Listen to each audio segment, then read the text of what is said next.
তো গাইস, আমার জীবনের প্রথম দেখলাম একটা র্যালি। সেই র্যালি হলো মাদার টেরেসার। কি র্যালি ভাই, কি কম। র্যালির সাথে সাথে আগে দেশি গানত, গোয়ালপাড়িয়া গানত নৃত্য করি বা ড্যান্স করি ছাত্রছাত্রীগুলো যায় আছে। বহুত ভাল লাগছে ছাত্রছাত্রীগুলোর ড্যান্স দেওয়া পায়। তার সাথে আমিও যোগদান দিলাম র্যালির 10-15 মিনিট থাকলাম। থাকার পাছত আরও ব্ল্যাক কাম আছিল, ব্ল্যাক কামত গেছি। তার সাথে একটা ছোট্ট মেয়ে বা একটা কুনমানি বাচ্চা কি সুন্দর করে নাচি আছে, বহুত ভাল লাগছে।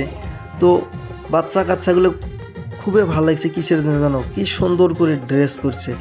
তো আমি এই লগে দেখলাম একটা বাচ্চা ঠেলাত করে গেল, কি সুন্দর করে অসমীয়া ড্রেস বা মেখলা পিন্ধিছে, ভাল লাগছে। তার সাথে সাথে ম্যাম কি সুন্দর করে হাঁড়ি আছে আর কি সুন্দর ড্রেস পরছে, অনেক ভাল লাগছে আমার ড্রেস পরা দেখি। ধন্যবাদ। ভিডিওটা এইখানে ভাল লাগলে লাইক কমেন্ট শেয়ার করে দিও, কিবা ভুল হলে ক্ষমা করে দিও।